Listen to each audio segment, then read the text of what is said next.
Hello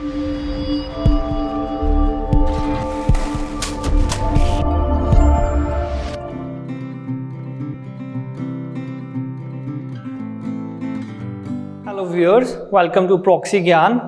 आज जो हम टॉपिक डिस्कस करेंगे उसका नाम है रेशो एंड प्रोपोर्शन। जैसे कि हम पहले डिस्कस करते आए हैं, सबसे पहले हम जो हैं वो बेसिक्स अंडरस्टैंड करेंगे कि डेफिनेशंस इनकी कि रेशो क्या होती है, प्रोपोर्शन क्या होती है, और उसके बाद हम सीधा क्वेश्चंस पे जंप करेंगे। तो सबसे पहले है रेशो। रेशो बेसिकली होता क्या है? इट इज़ अ कंपैरिजन सोच सकते हो। जब भी आपको पता है कंपैरिजन की बात होती है तो कंपैरिजन एक से ज़्यादा चीज़ों के, दो के बीच हो सकता है, तीन के बीच हो सकता है, तो इट इज़ अ कंपैरिजन। तो अंडरस्टैंड करने के लिए एक एग्जांपल लेते हैं। जैसे मान लीजिए मेरे पास 10 रुपये हैं और मेरा एक दोस्त है बी, उसके पास 20 रुपये हैं। ठीक है, मैंने कहा जब भी कंपैरिजन होगा, रेशियो क्या है? कंपैरिजन हो रहा है एक से ज़्यादा चीज़ों के बीच, तो पहले हम दो चीज़ें लेते हैं। तो ए और बी दो दोस्त हैं, ए के पास 10 रुपये हैं और बी के पास 20 रुपये हैं। अब इनका कंपैरिजन कैसे कर सकते हैं? तो अगर हम ए रेशो बी लें, ए रेशो बी, इसको लिखने का तरीका क्या है? A divided by B, A divided by B. A ratio B means A divided by B. तो बेसिकली दोनों का आपस में कंपैरिजन हम करने लगे हैं। तो यहाँ अगर आप देखो तो ए कितना है 10 और बी कितना है 20। तो 10 को 20 से डिवाइड करो, 0 0 कैंसिल, ये आएगा 1/2। तो 1/2 को वापस रेशो की फॉर्म में लिखें तो आएगा 1:2, है ना। ए रेशो बी को ए डिवाइडेड बाई बी लिख रहे हैं तो वापस ए रेशो बी भी लिख सकते हैं। तो 1/2 को 1:2, जो 1 है उसको पहले लिखो, इस डिवाइड के साइन की जगह रेशो का साइन डाल दो तो 2 लिख दो। तो यहां से हमें क्या मिला? Therefore A ratio B is equals to 1:2। अब ये जो रेशो है ये कंपैरिजन करके बता रही है ए और बी में। क्या कंपैरिजन करके बता रही है? ये बता रही है ए के पास जो भी है, ए के पास 1 नहीं है, ए के पास 10 है, वो नहीं बता रही। ए के पास जो भी है बी के पास उसका डबल है। Ratio of A is to B is 1:2। ए के पास जो भी है बी के पास उससे डबल है, या दूसरी तरीके से कह सकते हैं बी के पास जो भी है ए के पास उसका आधा है ना। 1 का डबल 2 होता है और 2 का आधा 1 होता है। तो ए जो है वो बी से हाफ है and B is double that of A. ठीक है, तो एक चीज ये होगी। और अगर कुछ देख लें, कुछ कंपैरिजन करें, जैसे कि अच्छा यहाँ से इसमें मैं वापस आऊँगा, एक चीज़ और बताता हूँ। मान लीजिए ए जो है, कंपैरिजन करते हैं, ए के पास 10 kg राइस है। ठीक है, ये हमने जो लिया था ये पैसे लिए थे, ये पैसे लिए थे 10 रुपये और 20 रुपये। ए के पास 10 kg राइस है और बी के पास 20 kg, बी के पास 20 kg आटा है, व्हीट कह लीजिए, शुगर कह लीजिए, कुछ भी।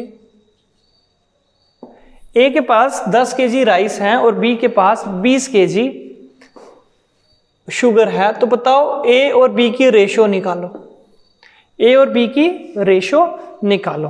तो क्या ये रेशो हम निकाल सकते हैं? क्या ये रेशो हम निकाल सकते हैं? तो आपको पता होगा जब भी कंपैरिजन किया जाता है वो उन चीज़ों में किया जाता है जो एक समान है। सपोज कर लो एक बच्चा 2nd में पढ़ता है और एक बच्चा 8th में पढ़ता है, तो आप क्या दोनों की इंटेलिजेंस एक सेम मेथड से चेक कर सकते हो? एक क्वेश्चन आप 8th वाले को भी दो और एक क्वेश्चन 2nd वाले को भी दो, क्या वो एक क्वेश्चन दोनों की इंटेलिजेंस चेक कर सकता है? कर सकता है? बिल्कुल नहीं, क्योंकि अगर आप 8th का क्वेश्चन पूछोगे तो ऑब्वियसली 8th वाला करने की कैपेसिटी है, लेकिन 2nd वाला उसको नहीं कर सकता। और शायद अगर आप 2nd का क्वेश्चन पूछो या 3rd का क्वेश्चन पूछो तो 2nd वाले को नहीं आए, मे बी 8th वाले को आ जाएगा। सो एक कॉमन चीज़, अगर दोनों चीज़ें कॉमन नहीं है, उनमें कोई सिमिलैरिटी नहीं है, तो उनका कंपैरिजन हम नहीं कर सकते। एक छोटा है और एक बड़ा है। वैसे ही अगर आपके पास ए के पास राइस है और बी के पास शुगर है तो आप दोनों का कंपैरिजन नहीं कर सकते। इसका रीज़न ये भी आप देख सकते हो, राइस का रेट कुछ है और शुगर का रेट कुछ है।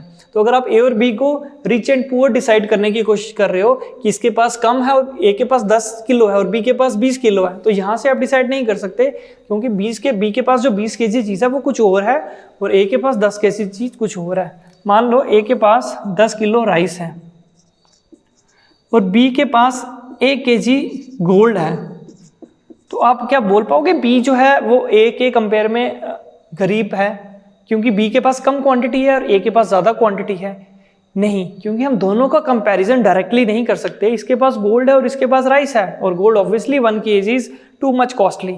तो इसलिए जब भी कंपैरिजन होगा तो जो कंपैरिजन होगा हमेशा सिमिलर क्वांटिटीज के बीच होगा। किसके बीच? सिमिलर क्वांटिटीज के बीच कंपैरिजन होगा। ठीक है, एक बात ये। दूसरी बात क्या? कंपैरिजन सिमिलर क्वांटिटी के बीच होगा। तो अगर आपको कभी मेरे को ए और बी दिया था और मैंने ए रेशो बी निकाल दिया, तो अगर आपको दिया हो सपोज ए रेशो बी दिया है 2:3, ए और बी की रेशो क्या है 2:3, तो क्या आप बता सकते हैं ए क्या होगा और बी क्या होगा? बता सकते हैं यहां से? The answer is no. A ratio B हमें यही बताता है कि ए की पोजीशन बी के रिस्पेक्ट में कैसी है या बी की पोजीशन ए के रिस्पेक्ट में कैसी है। वो हमें ये नहीं बताता ए और बी की क्वांटिटी वैल्यू कितनी है। अगर ए रेशो बी 1:2 है तो ए 10 हो सकता है, बी 20 हो सकता है। इसी में मैं और क्लियर करने की कोशिश करता हूं आपको। अगर मान लीजिए ए में लेता 20 और बी लेता 40, ए लेता 20, बी लेता 40। अब मैं ए रेशो बी कैलकुलेट करता हूं। ए रेशो बी मीन्स ए अपॉन बी। तो ए है 20, बी है 40, तो 0 0 कैंसल, 2 1 2, 2 2 4, तो 1/2 दैट इज 1:2। तो आंसर क्या आता? देयरफॉर ए रेशो बी क्या आता? 1:2। अब आई होप आपको क्लियर हो गया होगा। ए रेशो बी 1:2 है तो ए 10 भी हो सकता है, ए 20 भी हो सकता है, बी 20 भी हो सकता है, 40 भी हो सकता है। तो ए और बी की वैल्यूज दी हो तो हम A ratio B find out कर सकते हैं। If A ratio B is given तो हम ए और बी की वैल्यूज फाइंड इजीली नहीं कर सकते, कुछ और हिंट दिया होना चाहिए तभी हम ये वैल्यूज फाइंड आउट कर सकते हैं। कुछ क्वेश्चंस करेंगे कि ए रेशो बी से ए और बी कैसे निकाल सकते हैं तो क्लियर होगा। तो पहली बात ये दिमाग में रख लेना, ठीक है। तो ये तो हो गया रेशो की बात। तो रेशो के 2 क्वेश्चंस भी कर लेते हैं, ठीक है। तो जैसे आपको कोई कहे फर्स्ट डिवाइड कर लेते हैं 600 इन द रेशो, कुछ पैसे हैं आपके घर में, पेरेंट्स के पास मान लीजिए 600 रुपये है और आप 2 बच्चे हो, एक बड़ा एक छोटा है। तो ऑब्वियसली जो बड़ा है उसको ज़्यादा मिलेंगे, जो छोटा है उसको कम मिलेंगे। तो बोलता है दोनों में 2:3 की रेशो में 600 रुपये को डिवाइड कर दो। Divide 600 in the ratio 2:3। तो कैसे डिवाइड करेंगे? बी को कितना हिस्सा मिलेगा, मतलब बी इसको मैं बांट रहा हूँ, और पहले को कितना हिस्सा मिलेगा। तो मान लेते हैं जो पहला है उसका नाम ए है जिसको 2 हिस्से मिल रहे हैं, और दूसरा नाम बी है जिसको 3 हिस्से मिल रहे हैं। तो क्या करेंगे, जो रेशो दी है पहले को दूसरा हिस्सा मिलना है, तो पहले को मान लो 2x, ठीक है, 2 के साथ क्या लगा दिया x, और दूसरे को मान लो 3x, ठीक है। 2 के साथ 2x, 3 के साथ 3x, x दोनों के साथ लगा दिया। तो ये a और b को पैसे मिलेंगे, ये वो पैसे हैं। x क्यों लगाया थोड़ा सा भी पता चलेगा। तो a और b को 2:3 में पैसे मिलने थे, लेकिन कितने पैसे मिलेंगे वो हमने ले लिया 2 के साथ x और b के साथ x लगा के। अब हमने ये x निकालना है।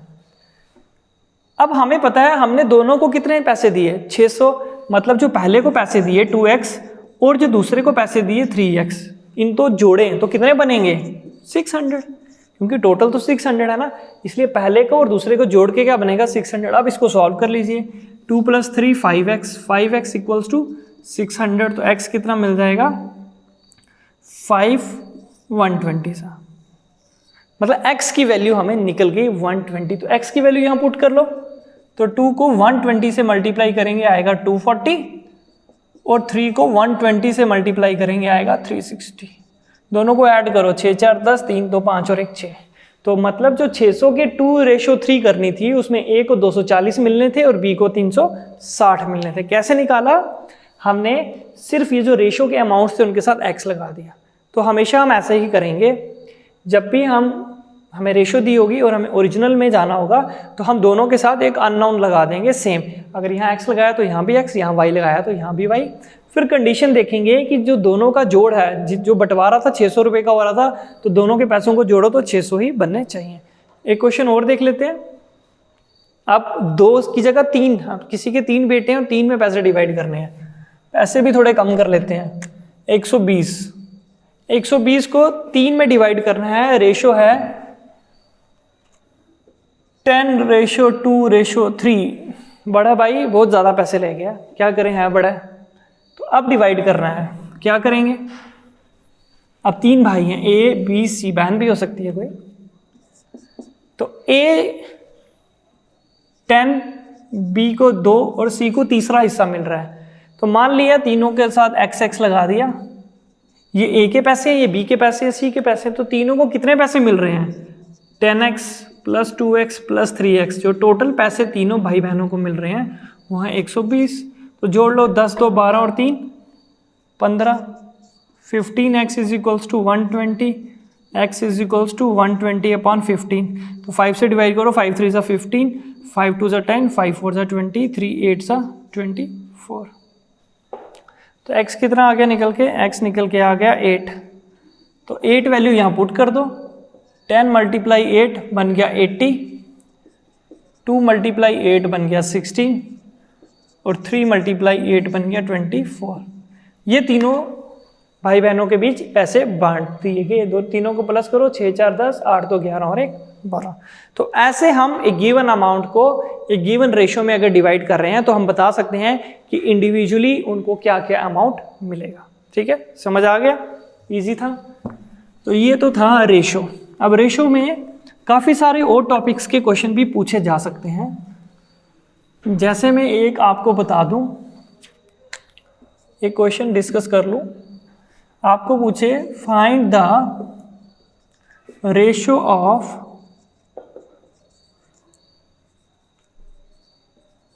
Area of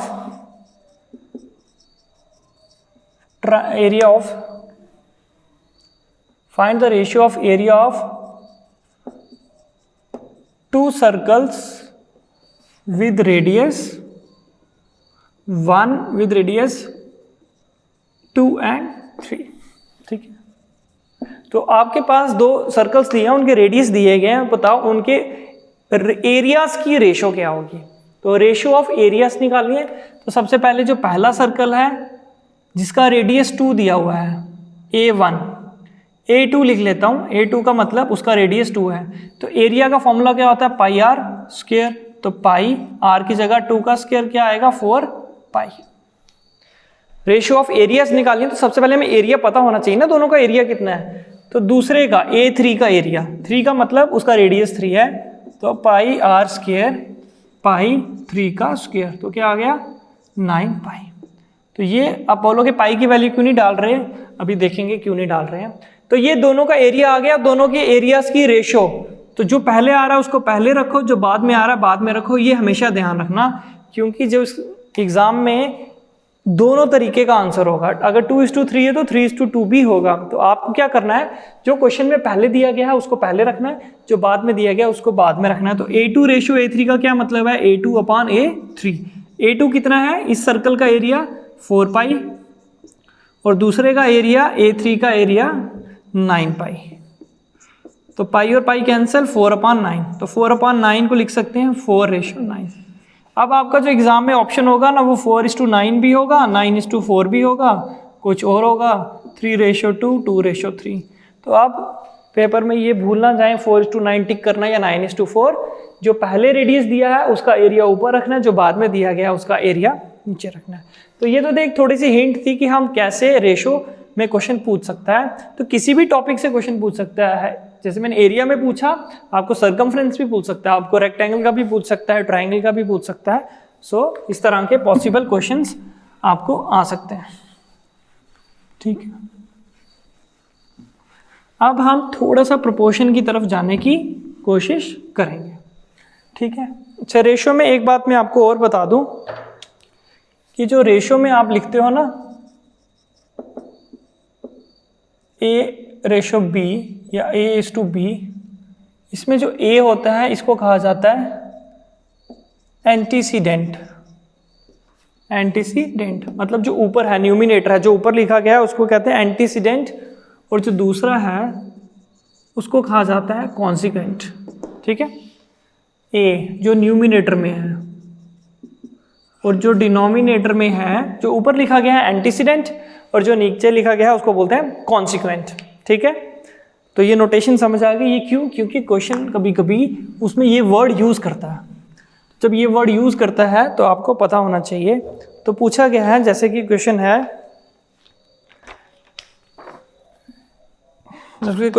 in a ratio, आपकी स्क्रीन पे भी है, in a ratio which is equal to 7:8। एक रेशो दी हुई है 7:8, in a ratio which is 7:8 if antecedent is 35। आपको दिया गया antecedent is 35, find the consequent. तो आपको कॉन्सिक्वेंट निकालना है।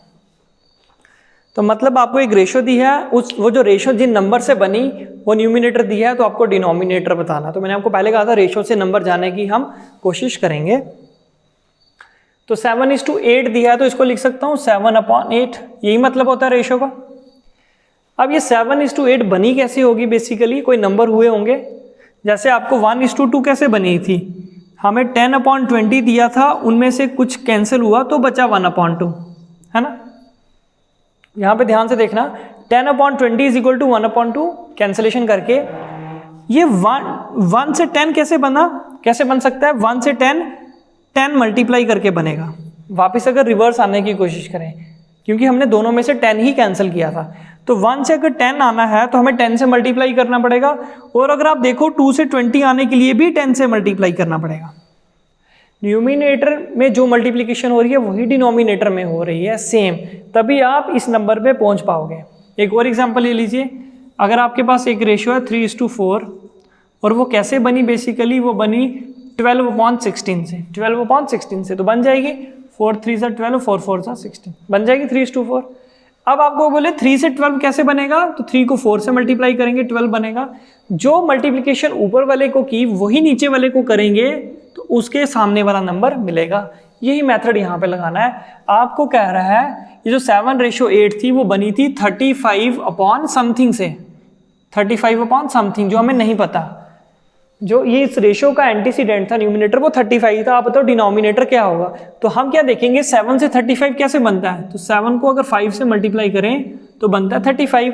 तो वही सेम नंबर हमें नीचे मल्टीप्लाई करना पड़ेगा, तभी रेशो सेम रहेगी। तो 8 5 40। तो कॉन्सिक्वेंट क्या आ जाएगा? The consequent that is the denominator is 40। समझ आया? तो जो रेशो में अगर आप ऊपर वाले नंबर को किसी से मल्टीप्लाई करते हो तो सेम नंबर से नीचे भी मल्टीप्लाई करना पड़ता है, या अगर नीचे वाले को पहले मल्टीप्लाई कर दिया है तो ऊपर वाले को भी सेम नंबर से मल्टीप्लाई करेंगे। ठीक है, तो ये थोड़ा सा था कुछ बेसिक। ठीक है, तो अब हम चलते हैं प्रोपोर्शन पे। सेकंड जो वर्ड है प्रोपोर्शन,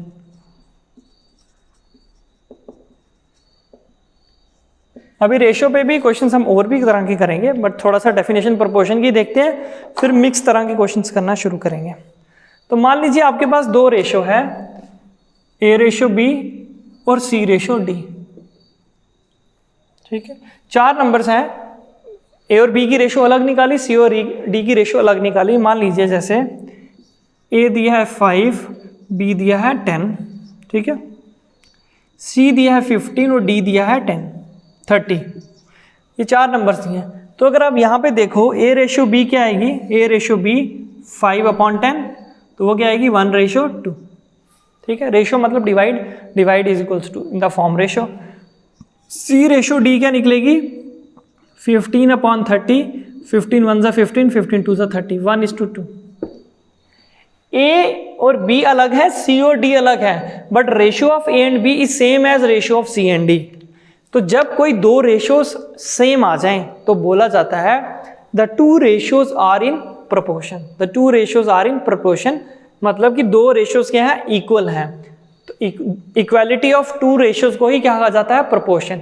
मतलब अगर A/B और C/D सेम है, that is if two ratios are equal, we say हम क्या बोलेंगे, ये जो ए रेशो बी, हम बोलेंगे A B C and D are in proportion. और इसको लिखेंगे कैसे, एंड वी राइट, हम लिखेंगे कैसे, इसको लिखेंगे ए रेशो बी, इक्वालिटी की जगह ये डालेंगे डबल कॉलम्स सी रेशो डी। ठीक है, समझ आ रहा है? क्या लिखेंगे, अगर दो रेशोज हैं वो आपस में बराबर आ जाती हैं तो बोलेंगे वो दो रेशोज, वो जो नंबर्स हैं A B C D, they are in proportion, they are in proportion. ठीक है, तो वो प्रपोर्शन का साइन क्या है, दिस इज द साइन, ये क्या है, साइन ऑफ प्रपोर्शन। तो बेसिकली ये इक्वल टू है, मैथमेटिकली देखा जाए तो this represents equality, this represents equality. ठीक है, तो ए और बी अलग हो सकते हैं, सी और डी अलग हो सकते हैं, उनकी रेशो सेम हो सकती है। तो ऐसे केसेस बोलेंगे A ratio B and C ratio D are in proportion. ठीक है, थोड़ा सा इसको हम मैथमेटिकली और सिंप्लीफाई करेंगे क्योंकि क्वेश्चंस में हमें जो यूज होना है हमने वो देखना है अल्टीमेटली। तो आपने देख लिया ए रेशो बी और सी रेशो डी अगर प्रोपोर्शन में है तो इसका क्या मतलब होता है, प्रोपोर्शन के साइन का मतलब है इक्वलिटी। तो उससे हम कुछ रिड्यूस करते हैं। ए रेशो बी को क्या लिख सकता हूं मैं, ए अपॉन बी, बीच में क्या है equal to C ratio D को सी अपॉन डी। और तो आपको पता है जब नंबर्स इक्वलिटी के वहां जाते हैं तो साइन चेंज कर लेते हैं, यहाँ डिवाइड का डी है तो यहाँ मल्टीप्लाई हो जाएगा, डी यहाँ मल्टीप्लाई हो जाएगा और बी यहाँ जाके मल्टीप्लाई हो जाएगा। तो A D equals to B C if A B C and D are in proportion. देखो ये इनका ऑर्डर है, आप ऐसे नहीं लिख सकते A B D and C नहीं लिख सकते। अगर A B D and C लिखा तो ये रिलेशन चेंज हो जाएगा। अगर A B C and D are in proportion तो ये mathematical formula A D equals to B C वो कैसे बना, जो दो बाहर वाले हैं उनको मल्टीप्लाई करो और जो अंदर हैं उनको मल्टीप्लाई करो। यहां से भी देख सकते हो।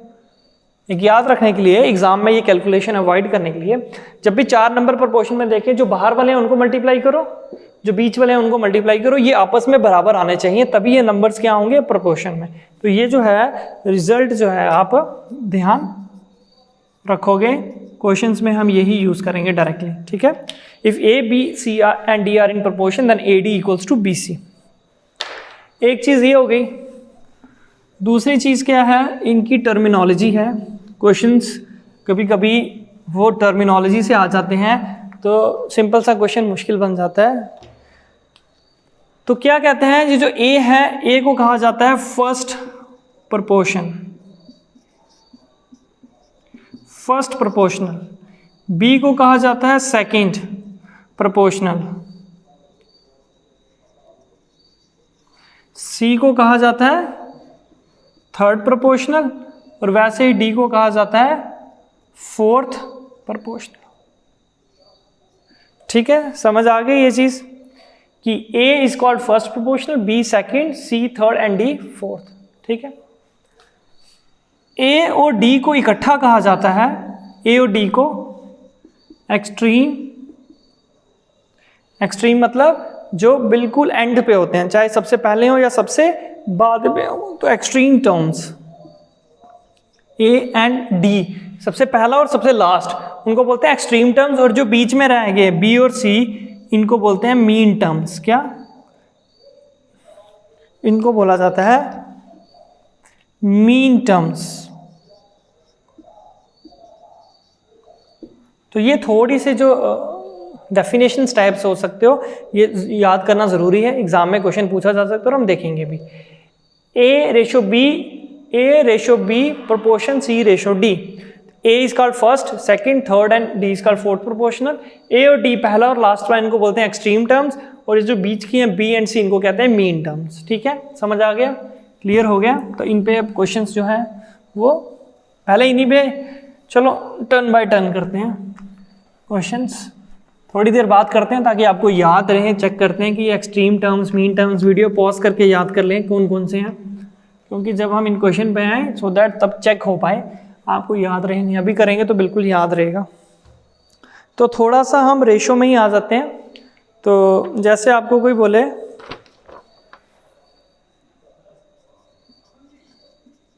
इन्वर्स रेशो, इन्वर्स रेशो पूछे क्या होती है निकालने के लिए, तो जैसे आपको पूछे A रेशो B दी है तो बताओ इसकी इन्वर्स क्या होगी, या A ratio B ratio C दिया गया है तो पूछे इसका इन्वर्स क्या होगा। ठीक है, एग्जाम्पल आपको पूछ ले question, find the inverse of, inverse ratio पूछे या इन्वर्स पूछे एक ही बात है, find the inverse ratio of 2:3। तो इन्वर्स रेशो ऑफ 2:3 होगी क्या, कैसे सॉल्व करते हैं। तो बेसिकली 2:3 का जो इन्वर्स होगा उसको लिखेंगे कैसे, 1/2 रेशो 1/3, ये इसका इन्वर्स होगा। बट पेपर में आपको ऑप्शन ऐसे नहीं दिखेंगे, ऑप्शन आपको दिखेंगे ऐसे 2:3, 3:2, 2:6, 6:2, कुछ ऐसे ऑप्शंस दिखेंगे ABCD, 1/, की फॉर्म में नहीं दिखेंगे। तो इस फॉर्म से इस फॉर्म में कैसे आएंगे, हम क्या करेंगे, एलसीएम लेंगे 2 और 3 का। पहला स्टेप 2 और 3 का एलसीएम लेंगे, आपने एलसीएम चैप्टर में पढ़ लिया होगा, 2 और 3 का एलसीएम आता है 6। सेकंड स्टेप में क्या करेंगे, 6 को डिवाइड कर लेंगे सबसे पहली टर्म से, रेशो 6 को डिवाइड कर लेंगे दूसरी टर्म से। कहने का मतलब है कि जो 6 है उससे, या तो आप ऐसे बोल दीजिए या बोल दीजिए जो इन्वर्स आया इन दोनों को 6 से मल्टीप्लाई कर लेंगे, ये आपके ऊपर है कैसे याद रखें। तो मैंने कहा 2 और 3 का इन्वर्स क्या होता है, 1/2। थोड़ा सा इसी मेथड में चल पड़ते हैं, एक ही कंफ्यूजन नहीं बनाएंगे।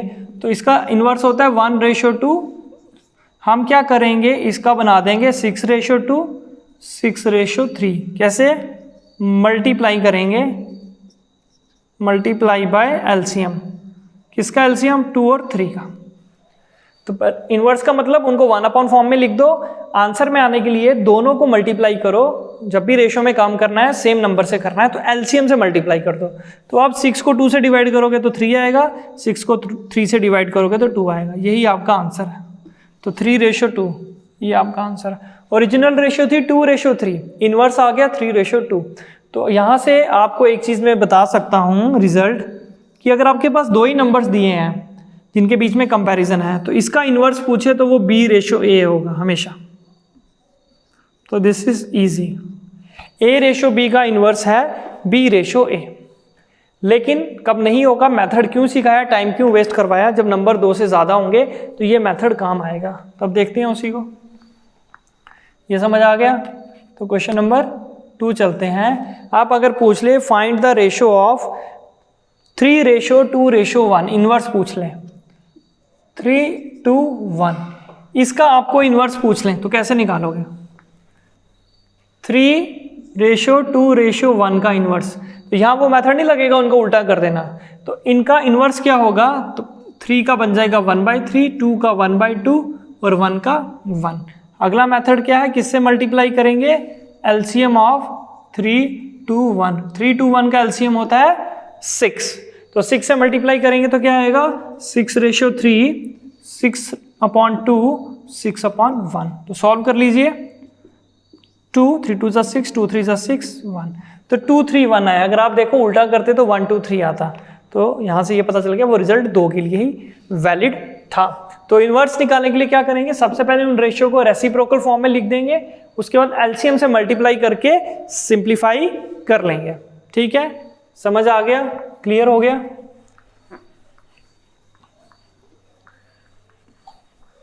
तो ये था रेशियो पे कुछ थोड़ा सा बेसिक, कि अगर आपको एक रेशियो दी हुई है तो उसमें हम कैसे जो है वो कुछ कंपैरिजन कर सकते हैं, रेशियो को 2 नंबर्स में डिवाइड कर सकते हैं, दोनों को क्या क्या मिलेगा। उसके बाद जो अगर हमें रेशियोज दी हो तो उससे हम क्या कर सकते हैं, कैसे इन्वर्स रेशियो कैलकुलेट कर सकते हैं। तो ये था थोड़ा सा basic idea about ratio and proportion. इसके बाद हम पार्ट 2 इस टॉपिक का डिस्कस करेंगे, जिसमें हम थोड़ा सा रेशियोज की और टाइप्स को डिस्कस करेंगे और कुछ क्वेश्चन जो है हम प्रोपोर्शन के भी डिस्कस करेंगे। तो आपके साथ कुछ क्वेश्चन हम शेयर कर रहे हैं, उन्हें सॉल्व कीजिए, प्रैक्टिस कीजिए। मिलते हैं आपके साथ अगले लेक्चर में। Thank you.